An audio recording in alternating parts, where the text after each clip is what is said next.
Hello and good morning student. আজকে আমরা page 23 চারের প্রশ্ন শুরু করছি। চারের প্রশ্নগুলো দেখো।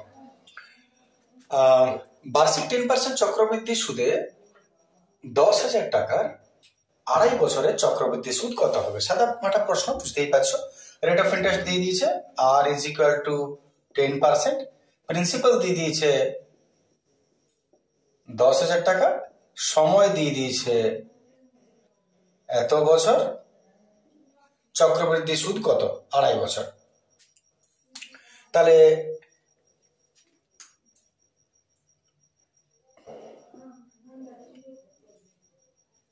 আমরা ফর্মুলাটা নিতে হবে আগে এখান থেকে।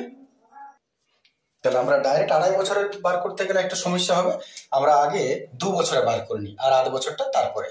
তাহলে প্রথমে অ্যামাউন্ট বার করে এর P into 1 plus R by 100 to the power N, P হয়ে গেল 10,000, 1 plus R by 100 to the power N, N মানে তুমি 2 বছর নেবে আর 1/2 বছরটা ছেড়ে রাখবো শেষের জন্য। তাহলে 10 × 10 আর 11, এটা যে যত ডাইরেক্ট করবে কোনো অসুবিধা নেই। 11 11 121 আর পিঠে দূরে 0, এত টাকা। তাহলে 2 বছর পর সুদে আসলে এত টাকা হলো, আর বাকি আছে তোমার 8 বছর। তাহলে আপ টু 1 বছর পর্যন্ত সরল সুদের ফর্মুলা আর চক্রবৃদ্ধি সুদের ফর্মুলা একই বা মান একই বেরোয়, যার জন্য বাকি 8 বছরটা আমরা সরল সুদের ফর্মুলায় বার করে নেব। তাহলে প্রিন্সিপাল হচ্ছে, এবারে প্রিন্সিপাল 12,100, সময় হচ্ছে 2 বছর তো হয়ে গেছে, হাফ ইয়ার, আর রেট অফ ইন্টারেস্ট দিয়েছে 10%। এতে সুদ বার করো পিটিআর বাই 100।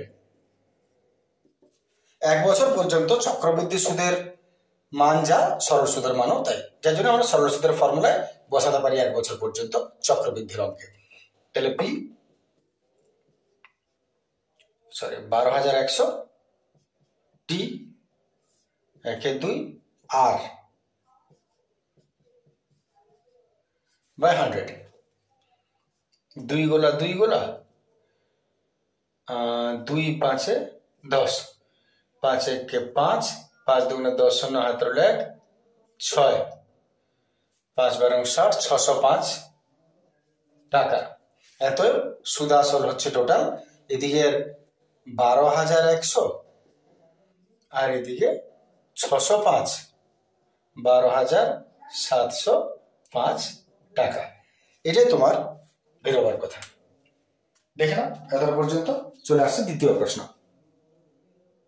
আচ্ছা, প্রশ্নটা সুদ বলেছে, তাহলে সুদ আসল বেরোলো। সুদ তো নয়, তো সুদ হচ্ছে সুদ আসল মাইনাস আসল, তার মানে 12,705 মাইনাস আসল কত?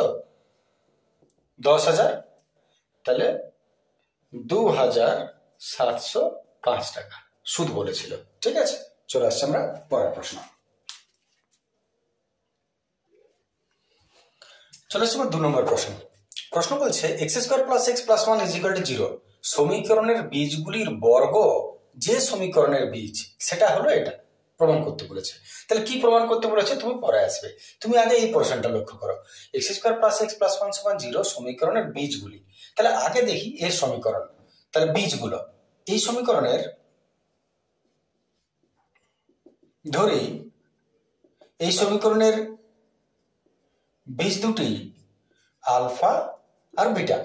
মনে করো এই সমীকরণের বীজ দুটো আলফা বিটা, এত বীজ দুটির যোগফল আলফা প্লাস বিটা কত হবে, আর বীজ দুটির গুণফল কত হবে একটু দেখে নেওয়া যাক।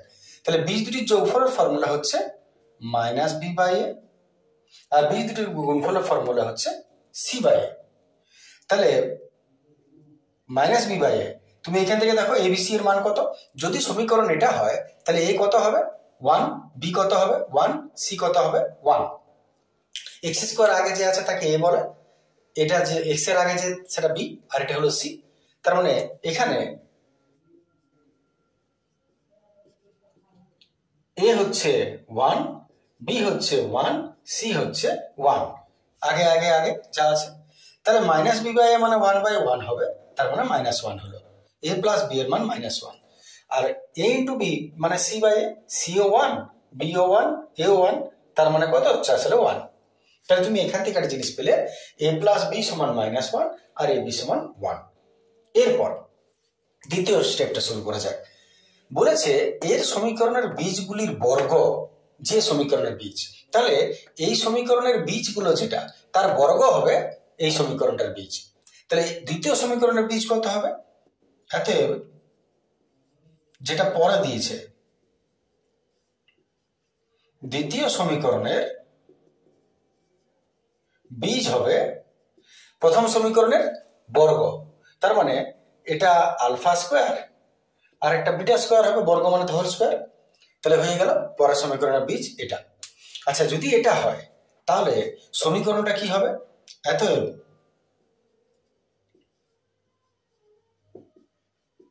সমীকরণটা হবে, সমীকরণ লেখার ফর্মুলা কি মনে করে দেখো।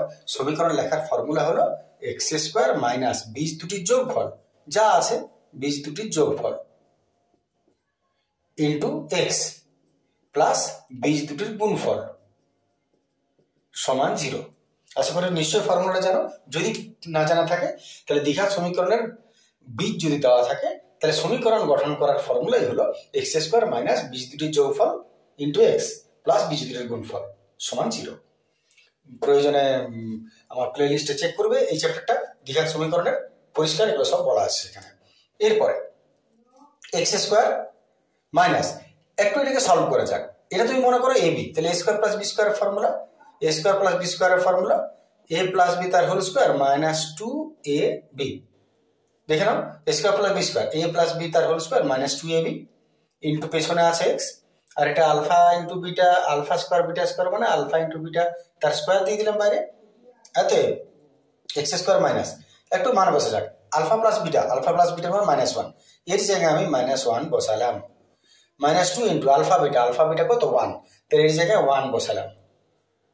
পিছনে এক্স আছে আর এটা আলফা বিটা মানে তো 1, তাহলে 1 বসালাম। এত x square minus minus minus plus 1 আর মাইনাস 2 একে 2, 1 ইজ ইকুয়াল টু 0।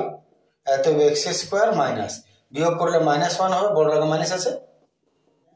এত x square minus minus plus x plus 1 is equal two 0।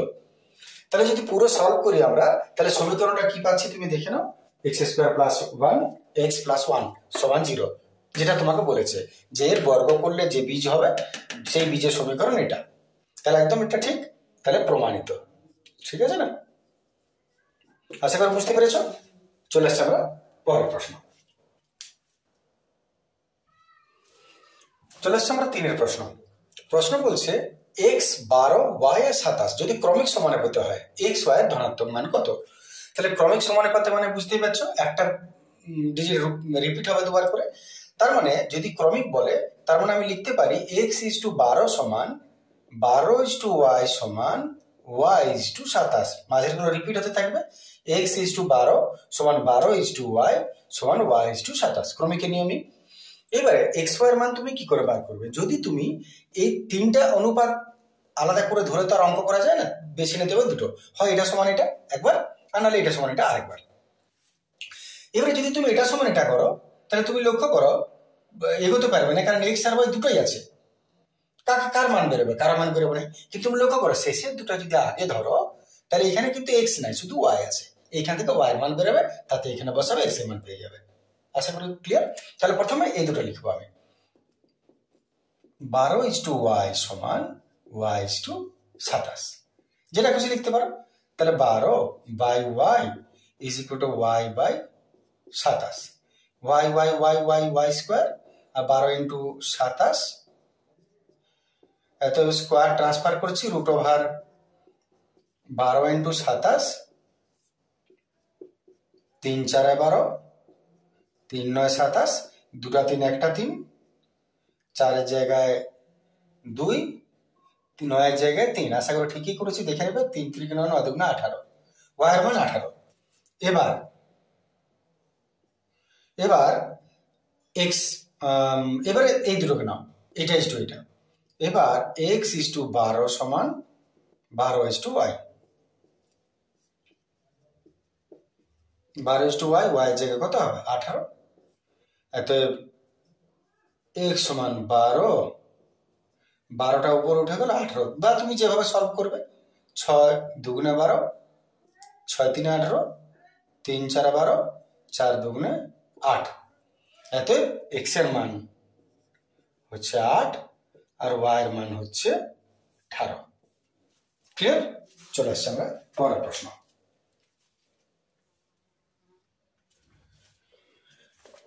চারের প্রশ্ন বলেছে যৌগিক ভেদের উপপাদ্যটা বিবৃত করো। যৌগিক ভেদের উপপাদ্য লিখে দিয়েছি, প্রয়োজনে স্ক্রিনশট নিয়ে নাও। এক্স ওয়াই জেড তিনটি চলরাশি এরূপ যে এক্স ভ্যারাইজেস ওয়াই যখন জেড ধ্রুবক এবং এক্স ভ্যারাইজেস জেড যখন ওয়াই ধ্রুবক, তাহলে এক্স ভ্যারাইজেস ওয়াই জেড হবে যখন ওয়াই এবং জেড উভয় পরিবর্তিত হয়। ঠিক আছে, চলে আসছে আমরা পরের প্রশ্ন।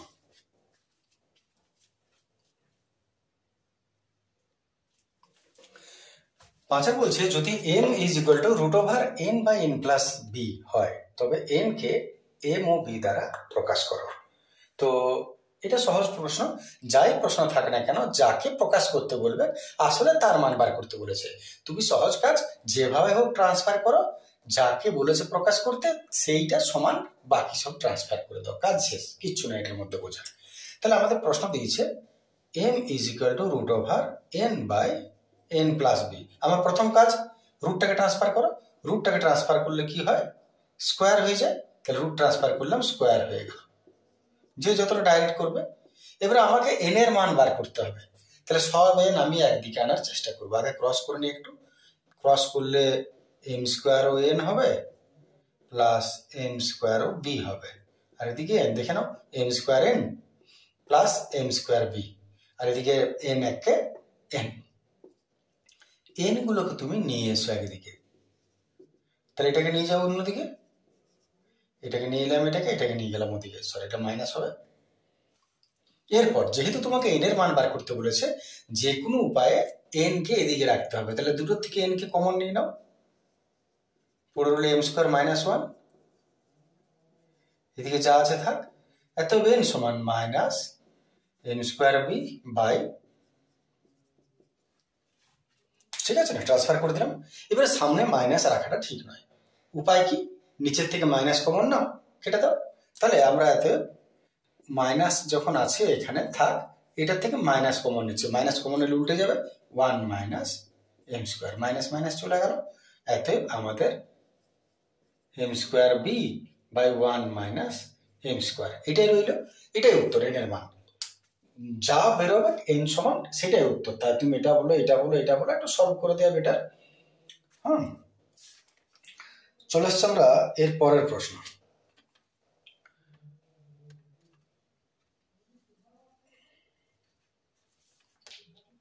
ঠিক আছে, bm square 1 minus m square আছে, একই ব্যাপার, bm স্কোয়ার বুঝতেই পারছো।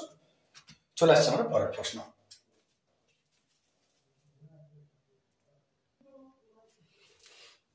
চলে আসছে ছয়ের প্রশ্ন, বলছে এবিসি এর ত্রিভুজ এবিসি এর পরিকেন্দ্র ও, তাহলে আমি যদি ছবিটা আঁকতে চাই তাহলে ত্রিভুজ এবিসি, মনে করো এটা ত্রিভুজ, পরিকেন্দ্র এটা, তাহলে এর থেকে যদি আমরা পরিকেন্দ্র বলে তার মানে এটা বলতে পারো তুমি বৃত্তের মধ্যে অবস্থিত। তুমি বৃত্ত অঙ্কন করো বা না করো, এটা পরিকেন্দ্র। এবিসি নাম দিলাম, এ বি সি, এর পরিকেন্দ্র ও। বিএসি 85, বিএসি কোথায় আছে, বিএসি এইটা হচ্ছে 85 ডিগ্রি। বিসিএ, বিসিএ এইটা হচ্ছে 55 ডিগ্রি। তাহলে ওএসির মান কত, ওএসি এটাকে যোগ করে দিই, ওএসি এই কোণটার মান তোমাকে চাইছে, ওএসির মান কত। তো আমি এক কাজ করি, এটাকে একটু যোগ করে নিচ্ছি। অনেক রকম ভাবে প্রমাণ করা যায়, এটা অনেক রকম ভাবে প্রমাণ করা যায়। আমি যেমন একটা বলছি যে যদি তুমি লক্ষ্য করো পরিবৃত্তের মধ্যে, যদি আমি পরিবৃত্ত অঙ্কন করি, তাহলে এই যে এইখানটা লক্ষ্য করো, এইটা একটা পরিবৃত্তের কেন্দ্র থেকে এটা কেন্দ্রস্থ কোণ, আর এইখান থেকে এটা পরিধিস্থ কোণ। তো এই বৃত্তচাপ যদি একই হয় তাহলে কেন্দ্রস্থ কোণ পরিধিস্থ কোণের দ্বিগুণ হয়। এটা যদি 40 হবে, এ একাই 80 হবে, এটাই নিয়ম। তাহলে যেহেতু এটা কেন্দ্রস্থ কোণ, এটা পরিধিস্থ কোণ, তাহলে যদি 85 হয় তাহলে এইটা তার দ্বিগুণ হবে। এটা মনে করো এটা তার দ্বিগুণ হবে। তাহলে যেহেতু কোণ বিওসি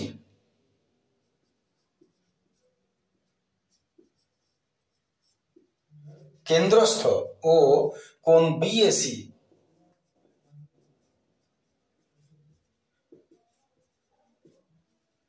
পরিধিস্থ কোণ, অতএব কোণ বিওসি কত হবে? কোণ বিওসি হবে 2 ইন্টু কোণ বিএসি, বিএসির দ্বিগুণ, ইট মিনস 2 ইন্টু 85,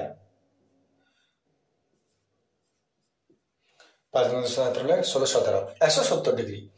তাহলে তুমি পৌঁছে গেলে এইটা হচ্ছে 170 ডিগ্রি। যদি এটা 170 ডিগ্রি হয় তাহলে এই ত্রিভুজের এটা যদি 170 ডিগ্রি হয়, বাকি এই দুটো কত হবে? মিলি 180। এই ত্রিভুজে বিওসি ত্রিভুজে তিনটা কোণের সমষ্টি 180, এর মধ্যে একাই 170, এ 170 হয়ে গেল। তাহলে আর কত রইল হাতে? 10। এখন যেহেতু দুটো বাহু সমান, তাহলে দুটো কোণও সমান হবে। তাহলে যদি 10 হয় দুজনের ভাগ্যে, তাহলে 5 আর 5 5 5। তাহলে অতএব যেহেতু বিও সমান ওসি, অতএব ত্রিভুজ বিওসি এর কোণ ওসিবি কত হবে? ওসিবি কত হবে? 180 থেকে এ একাই 70 চলে গেল। যত থাকবে তার দুভাগে ভাগ করে দেবো বাই 2, 5 ডিগ্রি। এ কত হলো? 5 ডিগ্রি। এবার এইখান থেকে পুরোটা কত ছিল? 55। তার থেকে এইখান থেকে যদি 5 হয়, এটা কত? এ একাই হবে 50 ডিগ্রি। অতএব কোণ ওসিএ কত হবে? ওসিএ 55 থেকে বাদ গেল 5, 50 ডিগ্রি। যদি এ 50 ডিগ্রি হয় তাহলে এবার এই ত্রিভুজে চলে এসো। এই ত্রিভুজের এই দুটো বাহু সমান। তাহলে কেন সমান? কারণ বৃত্তের এটাও ব্যাসার্ধ বটে, তিনটায় সমান হবে। তাহলে এই ত্রিভুজের এই দুটো বাহু সমান হলে এই দুটো কোণও সমান হবে। তাহলে যদি 50 হয়, এও 50 হবে। তাহলে অতএব ত্রিভুজ ও এসি এর ওসি সমান ওএ, দুটো বাহু সমান, এত দুটো কোণও সমান হবে। কোণ ও এসি সমান কোণ ওসিএ সমান কত? 50 ডিগ্রি। বাস, ঠিক আছে। আমি কেন্দ্রস্থ কোণ পরিধিস্থ কোণের দ্বিগুণ হয়, তাহলে কেন্দ্রস্থ কোণ পরিধিস্থ কোণের দ্বিগুণ হিসাবে এটা 85 থাকলে এটা 170 করে নিলাম। 170 যদি হয় এই ত্রিভুজের, তাহলে বাকি দুটো কোণ কত হবে? 10। আর যেহেতু দুটো বাহু সমান বৃত্তের ব্যাসার্ধ, তাই দুটো কোণও সমান হবে 5 5। যদি এ 5 হয়, এখান থেকে এটা পুরোটা বলেছিল 55, তাহলে 5 চলে গেলে এটা কত হলো? 50। যদি এটা 50 হয় তাহলে এই ত্রিভুজের এই দুটো বাহু সমান, একই বৃত্তের ব্যাসার্ধ, তাহলে এটা 50 হলে এটা 50 হবে। ক্লিয়ার আছে? আবার অন্যভাবেও করা যায়। আমি চলে আসছি পরের প্রশ্ন।